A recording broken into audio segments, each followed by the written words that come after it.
ತುಂಬ ಜನ ನನಗೆ ಈ ರೀಲ್ಸ್ನ ಕಳಿಸ್ಬಿಟ್ಟು ಬ್ರದರ್ ಈ ಥರ ರಿಲೀಸರ್ನ ಹಾಕಿಸ್ಕೊಂಡ್ರೆ ಫ್ರೀ ಆಗುತ್ತಾ ಅಂತ ಕೇಳ್ತಿದ್ರಿ.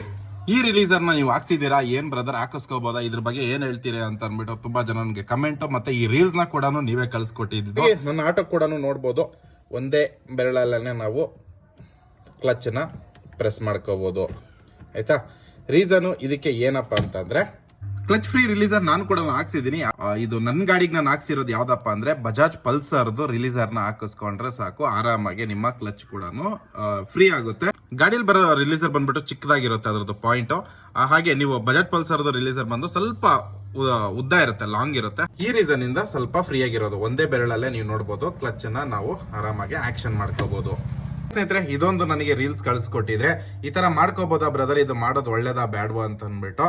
ಆಕ್ಚುಲಿ ನೋಡಿ ಅವ್ರು ಬಂದು ಏನ್ ಮಾಡ್ತಿದ್ದಾರೆ ಅಂತ ಅಂದ್ರೆ, ಈ ತರ ಅದು ಹೀಟ್ ಸಿಂಕ್ ಅದು ಅಲ್ಲಿ ಕೂಲ್ ಆಗಿರ್ಲಿ ಅಂತಾನೆ ಕಂಪ್ನಿಯಿಂದ ಅವರು ಒಂದು ಅದು ಓಪನ್ ಆಗಿಡೋದು. ಇವರು ಒಂದು ಬಾಕ್ಸ್ ಫಿಟ್ ಮಾಡಿಬಿಟ್ರೆ ಅದೇನಾಗುತ್ತೆ, ಹೀಟ್ ಆಗ್ತಾ ಹೋಗುತ್ತೆ. ಆ ಸೆನ್ಸರ್ ಬೋರ್ಡ್ಗೆ ಯಾವುದೇ ತರ ಒಂದು ಬಾಕ್ಸ್ ಅಂತ ಹಾಕುವಂತ ಅವಶ್ಯಕತೆ ಇಲ್ಲ. ಯಾಕಂದ್ರೆ ಈ ಜುಗಾಡು ಕೆಲಸ ಮಾಡಿದ್ರೆ ಮುಂದೊಂದು ದಿನ ಪ್ರಾಬ್ಲಮ್ ಕೊಡುತ್ತೆ. ಒಂದು ಕಂಪ್ನಿಗೆ ಗೊತ್ತಿರುತ್ತೆ ಯಾವುದಕ್ಕೆ ಬಾಕ್ಸ್ ಹಾಕಬೇಕು, ಯಾವ್ದು ಕ್ಲೋಸ್ ಮಾಡಬೇಕು, ಯಾವ್ದು ಓಪನ್ ಮಾಡಬೇಕು ಅಂತ. ಯಾಕಂದ್ರೆ ಅದು ಬಂದು ಒಂದು ಹೀಟ್ ಸಿಂಕು, ಅದಕ್ಕೆ ಗಾಳಿ ಆಡ್ಲಿ ಅಂತಾನೆ ಅದು ಓಪನ್ ಇಟ್ಟಿರೋದು. ಸೊ ಹಾಗಾಗಿ ಇದು ಅವಶ್ಯಕತೆ ಇಲ್ಲ.